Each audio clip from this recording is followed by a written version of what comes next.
찬송가 189장 찬양하겠습니다.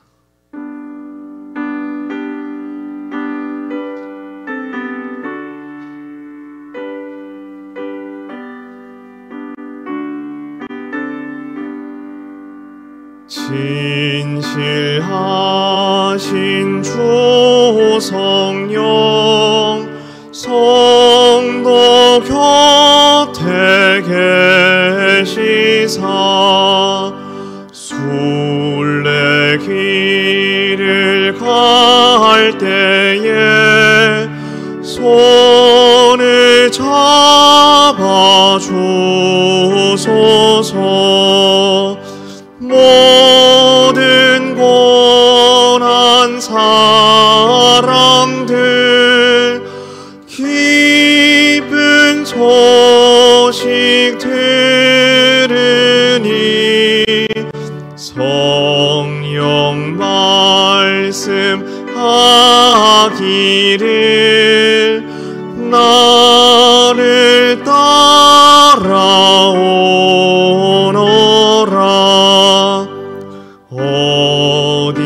어디에나 계신 주 나를 도와주시사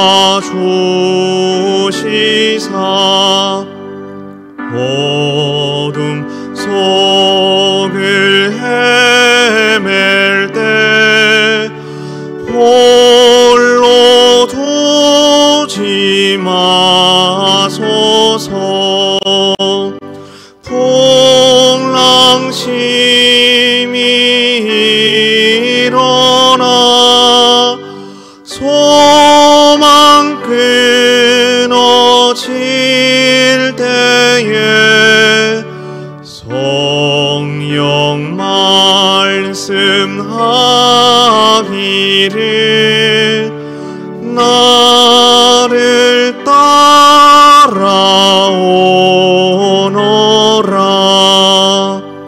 모든 수고 끝나고 편히 쉬기 원할 때 하늘나라 밖에는 참된 위로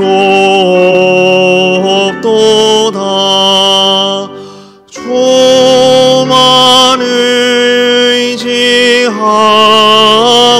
의지하고서 요난 강을 건널 때 성령 말씀하기를 나를 따라오너라.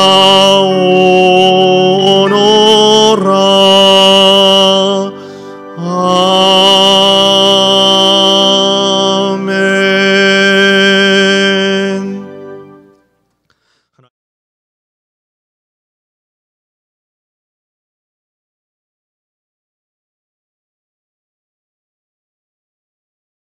하나님의 말씀은 로마서 8장 26절에서 27절입니다. 로마서 8장 26절에서 27절입니다. 이와 같이 성령도 우리의 연약함을 도우시나니 우리는 마땅히 기도할 바를 알지 못하나 오직 성령이 말할 수 없는 탄식으로 우리를 위하여 친히 간구하시느니라. 마음을 살피시는 이가 성령의 생각을 아시나니 이는 성령이 하나님의 뜻대로 성도를 위하여 간구하심이니라.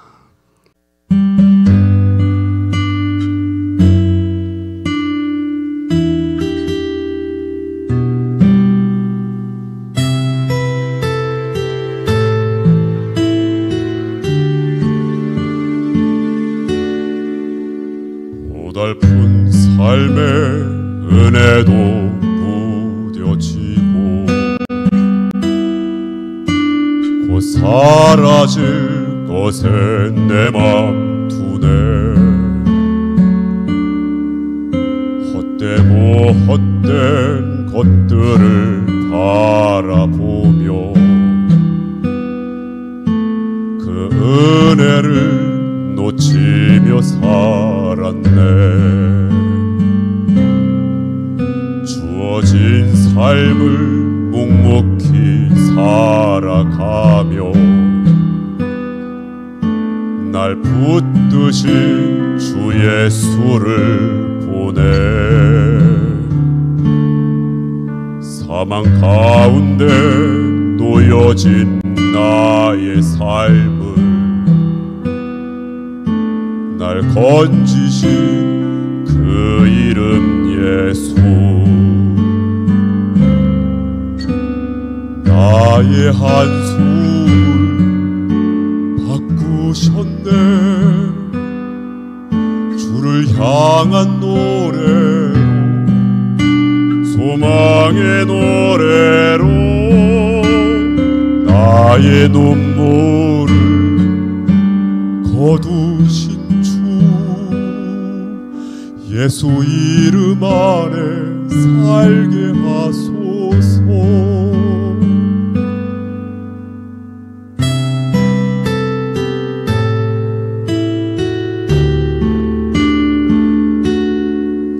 주어진 삶을 묵묵히 살아가며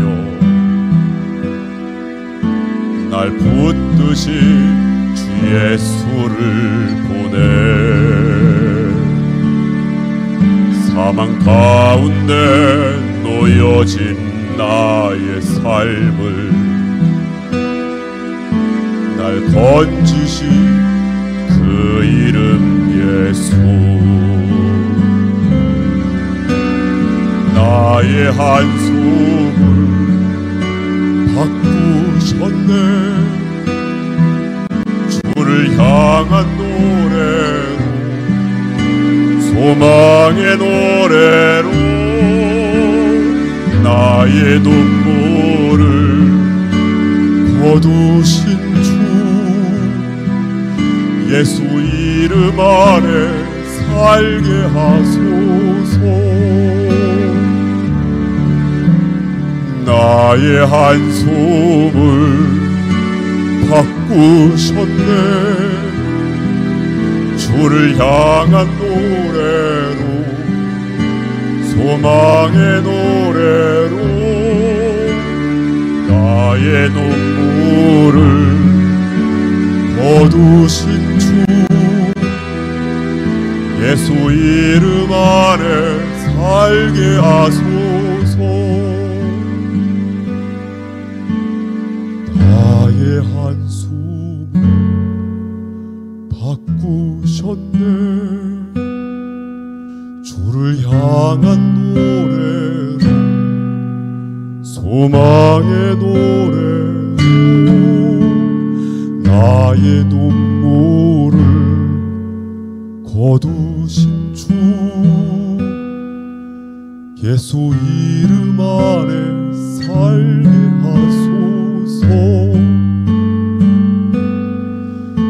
예수 이름 안에 살게 하소서. 예수 이름 안에 살게 하소서.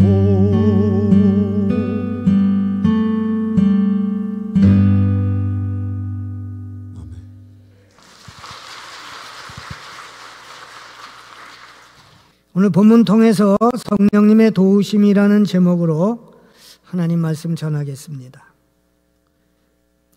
여러 가지 어려운 상황 속에서 여러분 믿음 지키시며 신앙생활 하시는데 노고가 많으실 줄로 압니다. 그럼에도 우리가 예수님을 구세주로 고백하는 자, 영접하는 자에게는 하나님의 자녀가 되는 특권을 주셨다고 그랬습니다. 자녀가 되는 특권이 뭔가?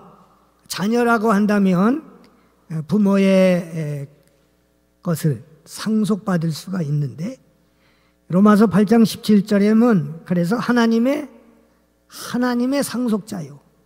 개역 성경에는 하나님의 후사다 그랬어요. 그리스도와 함께한 상속자가 된다고 그랬습니다. 하나님의 자녀여 상속자이기 때문에 성령님께서는 인격적으로 도와주십니다. 특별히 인격적으로 도와주신다는 표현은 우리의 약함을 도와주신다는 거예요. 우리가 예수님을 영접하고 성령 충만 받았음에도 불구하고 우리는 아직 아담의 후손들로서 인간적인 약함, 그것은 하나님 앞에 죄가 될 수도 있고 우리의 미성숙된 모습들이 아닐 수가 없습니다.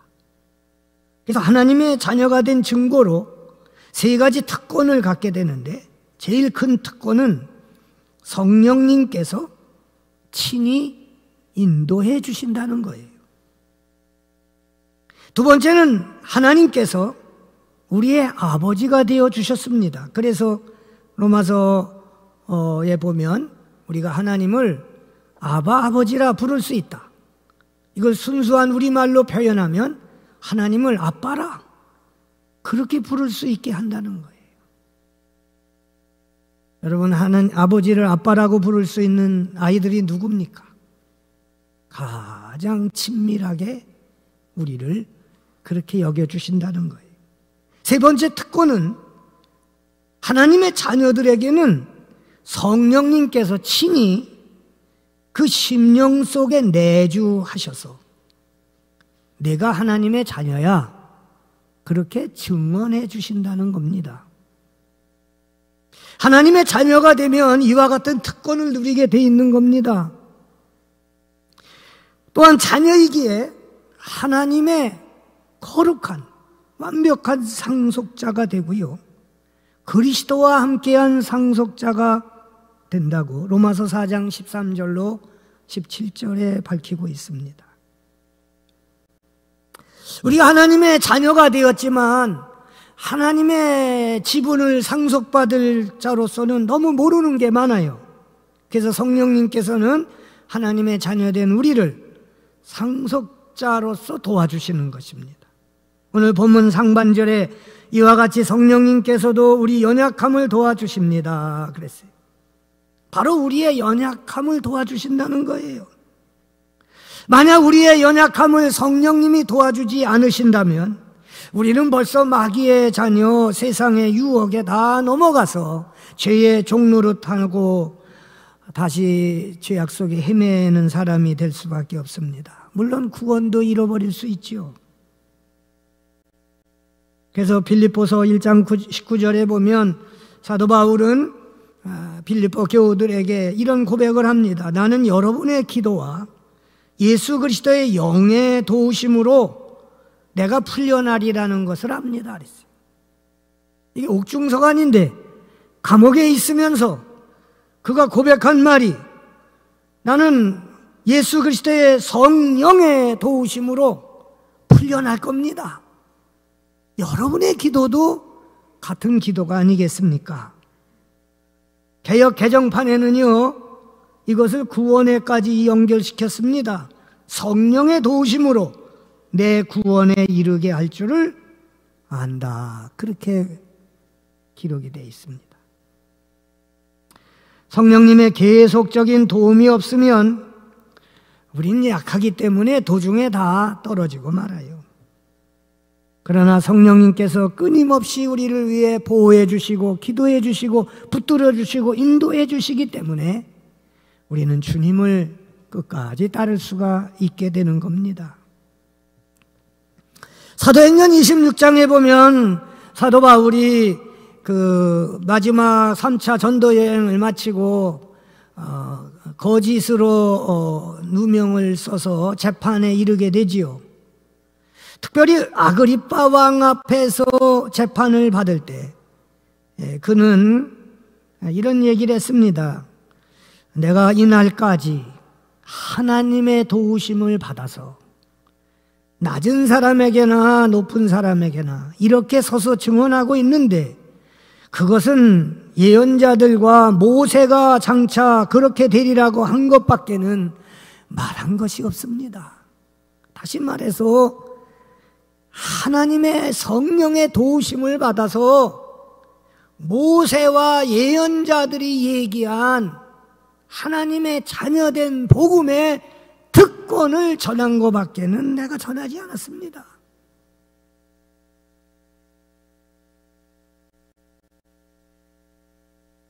사도 자신의 개인의 변호한 게 아니라 하나님의 복음의 말씀을 변호한 겁니다. 그러니까 베스도 총독이 바울을 잘 알잖아요. 그때 이제 사울이라고 하는 이름으로 알고 있었던 때지요. 그러니까 그가 말하기를, 사울아, 내가 그렇게 많이 공부를 하고 지식을 얻더니 네가 머리가 돌았구나. 그렇게 얘기를 합니다.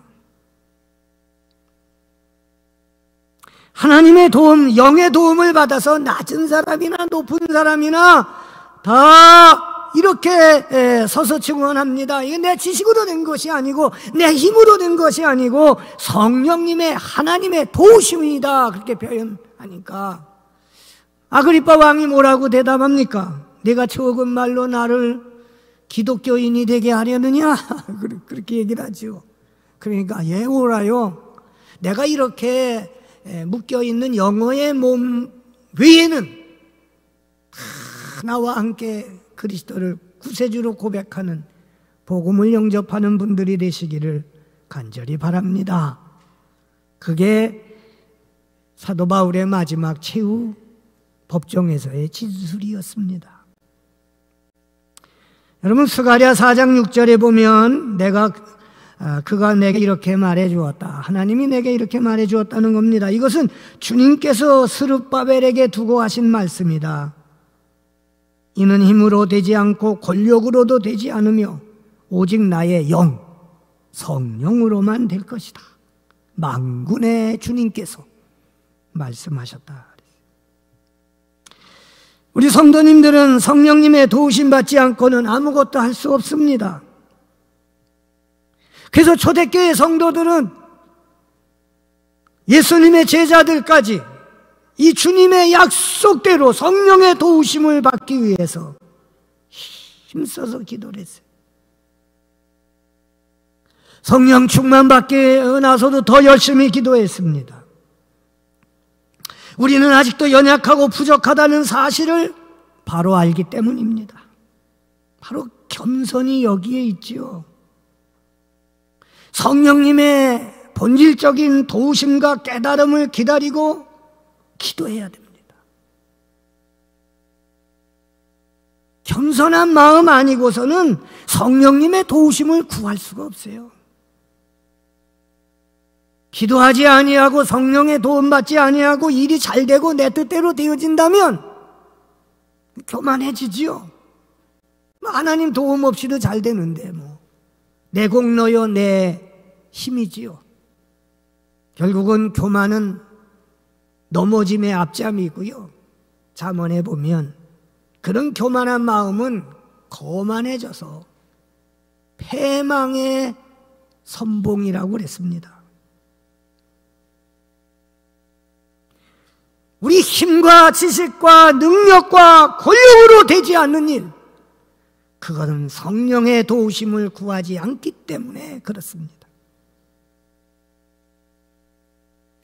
능력이 많고 위대한 사도 바울도 자신의 연약함을 이렇게 말합니다. 고린도후서 11장 30절에 보면 꼭 자랑을 해야 한다고 하면 나는 내 약점을 자랑하겠다. 굳이 나보고 좀 자랑 좀 해보십시오라고 말한다면 내 부족한 것을 이야기할 것뿐이다 그랬어요. 왜? 나의 부족한 곳에, 내 연약한 곳에 하나님의 능력은 더 크게 나타나기 때문이라는 거죠. 사실 여러분, 우리는 몸도 마음도 약합니다. 영성도 약해요. 여기서 약하다는 것은 죄로 말미암아 모든 것이 약해졌다는 것을 의미하고요. 자신을 제대로 알지 못하고 있는 것 자체도 우리 인간의 결정적인 약함이에요. 다른 사람은 다 알고 있는데 정작 본인은 모르고 있는 것이 우리 모두의 인간이 갖고 있는 약점 중에 하나지요. 비록 우리가 하나님의 자녀가 되고 그 특권을 받았지만 이 사실을 기억해야 됩니다. 그래서 오늘 로마서 8장 23절에도 보면 그뿐 아니라 첫 열매로서 성령을 받은 우리도 자녀로 삼아 주실 것을, 곧 우리 몸을 속량하여 주실 것을 고대하면서 속으로 신음하고 있습니다. 그랬어요. 어떤 때는 판단을 그르쳐서 영육 간에 큰 손해를 볼 때도 있고요. 어떤 때는 지혜가 부족해서 말과 행동이 다른 사람에게 마음의 상처를 주고 아프게 할 때도 있습니다. 내 연약함 때문에 내 자신뿐만 아니라 다른 사람에게 미치는 영향도 아픈 역사들이 되어질 수 있습니다. 저는 한때 어려움 앞에 놓고 하나님께 기도하는데 제 마음에 주께서 주시는 음성이 있더라고요. 네가 지난 날을 돌이켜보아라. 네 뜻대로 되어진 일이 얼마나 있겠느냐. 다 성령님의 도움이요 은혜요 역사라고 하는 말씀이죠.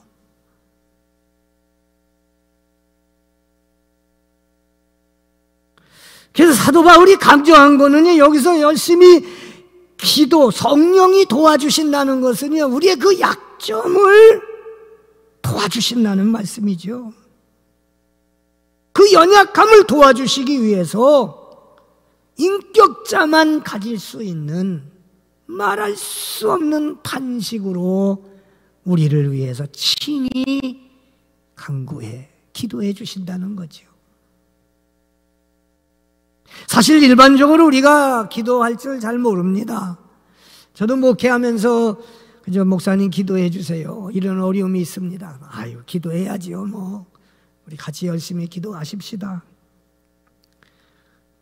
그러지만 정작 내가 어려움을 당할 때는요, 이거 어떻게 기도해야 되나? 여러분, 육신이 병들었을 때는요, 마음의 의지도 약해져요. 그래서 정작 내 자신이 기도에 힘을 써야 할 그것임에도 불구하고 다른 사람 일에는 열심히 기도하시라고 하면서도 정작 내 자신이 그 일을 겪었을 때는 기도하기가 힘들다는 거예요. 내가 마땅히 기도해야 될 핵심 주제가 무엇인지도 자꾸 헷갈릴 수 있습니다. 그래서 성령님께서는 말할 수 없는 탄식으로 우리를 대신해서 중보기도해 주신다는 말씀이죠. 성령님께서 탄식한다는 말씀은 무슨 말씀입니까?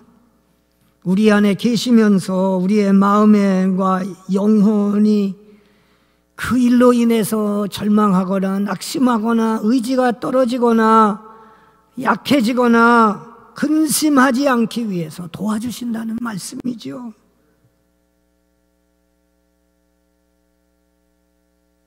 마땅히 기도해야 되는데 위험이 눈앞에 다가오는데 성령님은 아시죠. 그런데 우리가 알 수 있습니까? 1분 후에 일도 모르는 게 우리 인생인데, 그러니까 우리 성령님께서는 탄식하시면서 기도는 지나간 일을 놓고 기도하는 게 아니라 앞에 일을 놓고 기도하기에 기도를 탄식하시면서 우리를 도와주시는 거죠.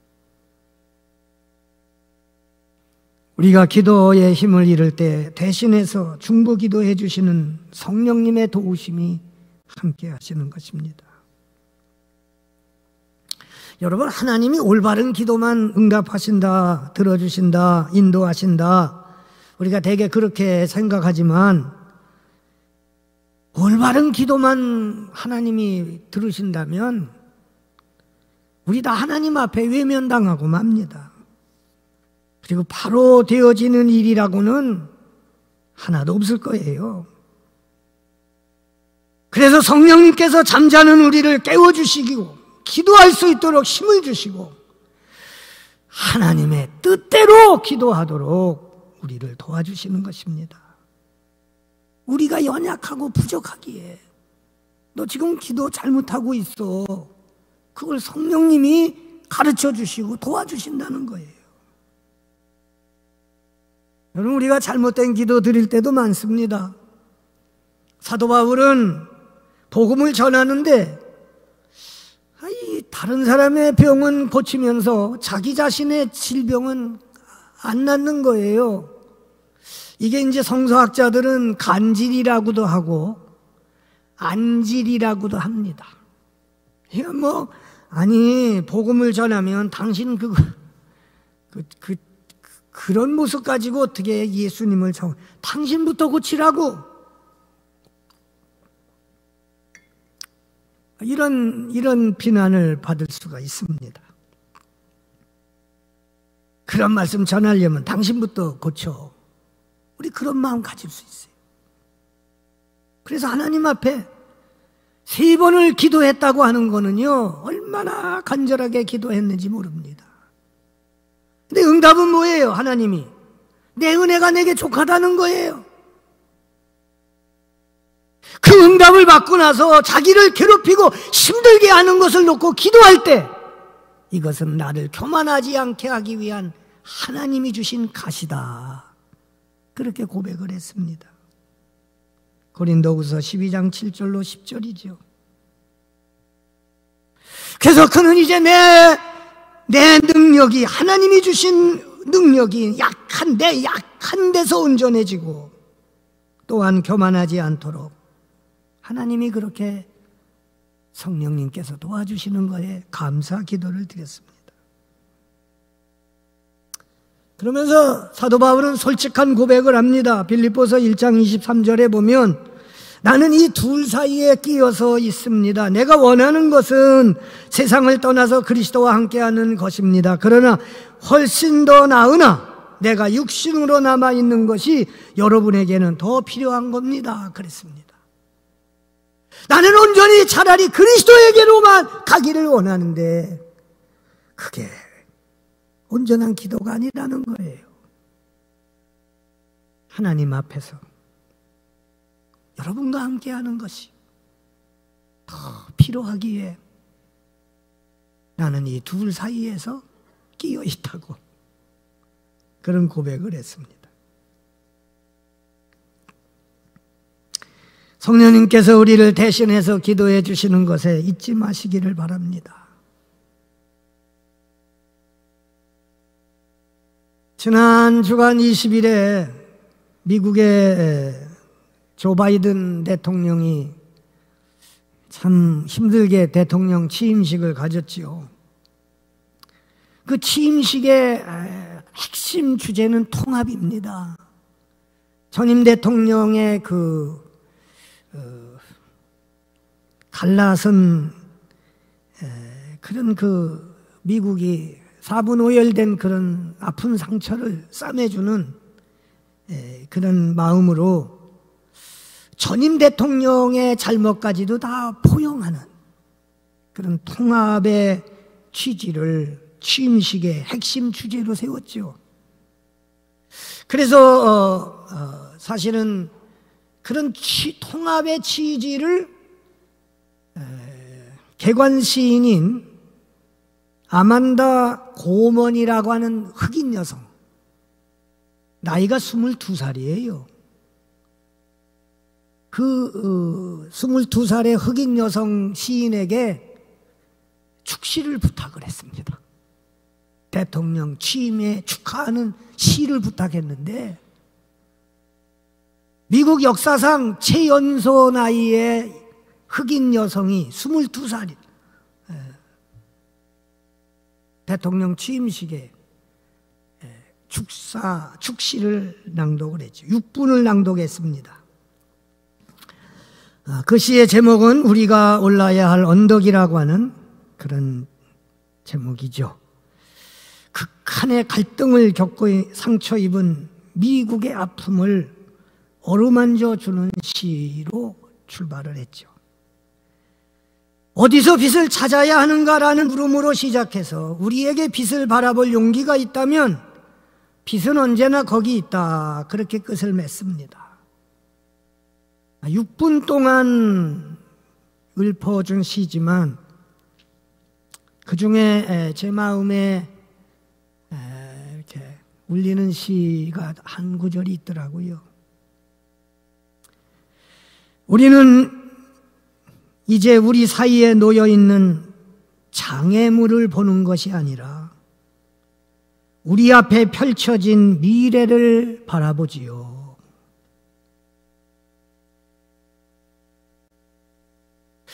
여러분, 성령님의 도우심은 이 말씀, 이 시와 다르지 않습니다. 우리는 되게 멀리 앞을 내다보지 못해 우리 발 앞에 것만 바라봅니다. 그래서 항상 좀 해결이 됐으면, 이 장애물이 사람이 많아요. 때로는 그 사람만 좀 안 봤으면. 여러분, 교회 나오실 때는 그 사람이 목사일 수도 있어요. 왜 이렇게 나간다고 지가 말아놓고 아직도 민족되고 있어? 참 은혜가 안 되네. 죄송해요. 그런 마음도 들어갈 수 있습니다. 저에게만 그러겠어요? 살아가면서 저 사람만 없었으면 언제나 끝나나, 이런 사람들이 누구나 있기 마련입니다. 여러분, 눈앞에 보이는 장애물, 그것은 나의 성숙을 위한 하나님의 은총으로 받아들이시고,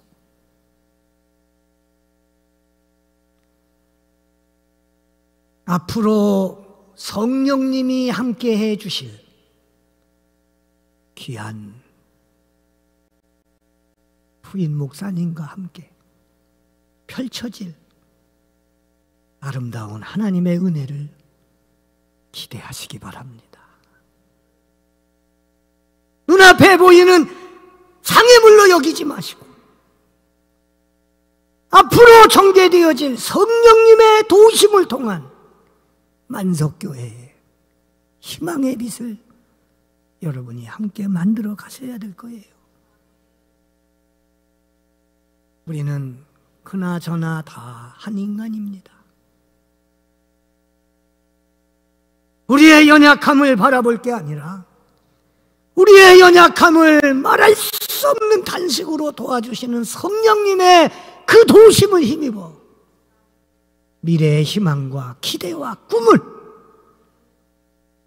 하나님이 정해 주신 자로 여기셔서 그렇게 펼쳐나가게 되시기를 주의 이름으로 축원합니다.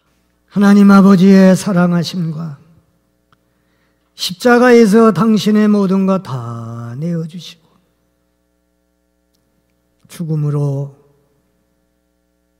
죽을 우리 인생을 구원으로 이끌어주신 우리 주 예수 그리스도의 구속의 은혜와 누추하고 더러운 심령이지만 그곳에 임재하소서 우리를 거룩하게 인도하시며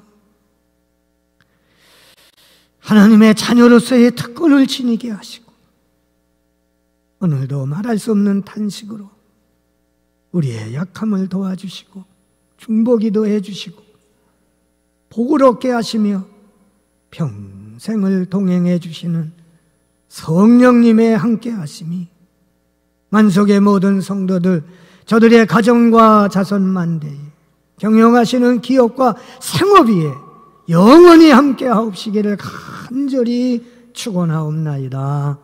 아멘.